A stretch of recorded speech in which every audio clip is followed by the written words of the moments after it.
వచ్చినటువంటి సంస్థలు ఏవి,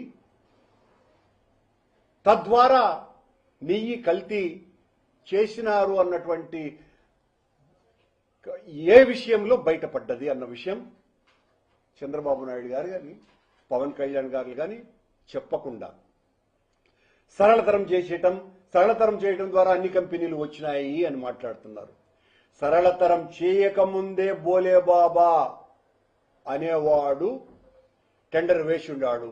సరళతరం చేయకముందే ప్రీమియర్ డైరీ 90% చంద్రబాబు టైంలో అంతా కూడా నెయ్యిని సరఫరా చేసింది.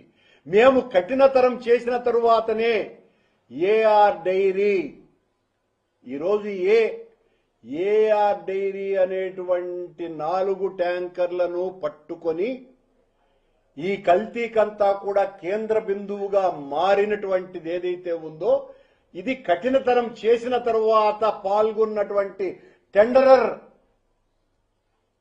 ట్యాంకర్ల ద్వారా ఈ మొత్తం విషయం అంతా బయటకు వచ్చింది. ఈ 4 ట్యాంకర్లను కూడా టీటీడీ మళ్లీ వాడింది ఇదే చంద్రబాబు నాయుడు గారి ప్రభుత్వమే. అది కూడా సిట్ స్పష్టంగా పేర్కొన్నది కదా, ఏదైతే కల్తీ జరిగిందో అని రిజెక్ట్ కాబడ్డదో శ్యామలరావు గారు రిజెక్ట్ చేసి పంపించినారో ఆ రిజెక్ట్ చేసినటువంటి ఆ 4 ట్యాంకర్లని చంద్రబాబు ప్రభుత్వమే మళ్లీ ఈయన చెప్పినట్టుగానే ఒకవేళ అది యానిమల్ ఫ్యాట్ అని ఆయన చెప్పినాడు కదా, చంద్రబాబు యానిమల్ ఫ్యాట్ అన్నాడు, నెయ్యిలో అసలు నెయ్యి లేదు, మొత్తం అంతా కూడా యానిమల్ ఫ్యాట్ అన్నాడు. పంది కొవ్వు చేప నూనె అని పవన్ కళ్యాణ్ అన్నారు. అన్నటువంటి ఆ 4 ట్యాంకర్లని వాడింది చంద్రబాబు గారి ప్రభుత్వమే. అంటే చంద్రబాబు గారి ప్రభుత్వమే కదా యానిమల్ ఫ్యాట్ నెయ్యితో లడ్డూలు తయారు చేసినారని మేము ఆరోపిస్తే ఎలా ఉంటుంది? మీరు దానికి సమాధానం చెప్పాలి కదా.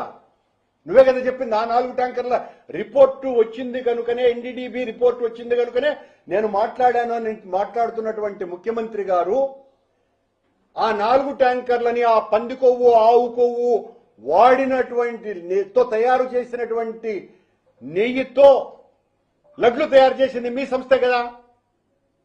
అంత ఘోరానికి మీరు పలకటం చాలా తప్పు కదా.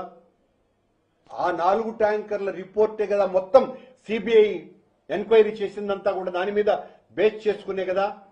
వాళ్ళెక్కడ కూడా ఆ సిబిఐ రిపోర్టులనే ఆ 4 ట్యాంకర్లలో కలిసింది పంది కొవ్వు కాదు, ఆవు కొవ్వు కాదు అని చాలా స్పష్టమైన నివేదిక ఇచ్చిన మీరేమో నిన్న నేను చాలా వీరభక్తుడిని వెంకటేశ్వర స్వామికి, స్వామి చూసుకుంటాడు, స్వామి అంతు చూస్తాడు, జీవితంలోనే శిక్ష ఎన్నిసార్లు చెప్తారు చంద్రబాబు గారు మీరు ఇదే మాటలు? నేను మిమ్మల్ని దాదాపు 45-50 సంవత్సరాలుగా గమనిస్తూనే ఉన్నా, ఎప్పుడు అదే మాట. ప్రపంచంలో మీరొక్కరే వెంకటేశ్వర స్వామి భక్తులా? ఇంకెవరు భక్తులు లేరా? మిగతా వాళ్ళంతా కూడా చెత్తవాళ్ళ? నేను వెంకటేశ్వర స్వామి భక్తుడిని, నేను ఇలవేల్పును అంటే వెంకటేశ్వర స్వామి భక్తి పేరుతో వెంకటేశ్వర స్వామి లడ్డూను, వెంకటేశ్వర స్వామి యొక్క ఆచారాలను, వెంకటేశ్వర స్వామి యొక్క వైభవాన్ని వీటిలన్నింటినీ రాజకీయానికి వాడుకునటమే మీ రాజకీయ నైజమా? మీరు నిజంగా భక్తులైతే ఏం చేయాలా? ఆ ఎన్డీడీబీ రిపోర్టు ఏమొచ్చిందయ్యా అని విచారణ సరిగ్గా చేయించుకోవాల్సినటువంటి పనిలా అధికారుల ద్వారా? మీరు ఆ మాట అనింది నిజమైతే సుప్రీంకోర్టు మిమ్మల్ని ఎందుకు మందలిచ్చింది? ఆ మాటకు సమాధానం లేదు. సుప్రీంకోర్టు మందలించి సిబిఐ ఎంక్వైరీ చేసిన తర్వాత 1.5 సంవత్సరాల పాటు మీరు ఇష్టం వచ్చినట్టుగా రోజు నెయ్యిలో మేము ఆవు కొవ్వు కలిపినామనే కదా మీరు మాట్లాడుతూ వచ్చింది. నెయ్యిలో కాదు, లడ్డూలో ఆవు నెయ్యి కలిపినామనేగా, ఆ లడ్డులో మేము ఆవు కొవ్వు కలిపినామనే కదా మీరు మాట్లాడింది. మిమ్మల్ని ఆక్షేపించిన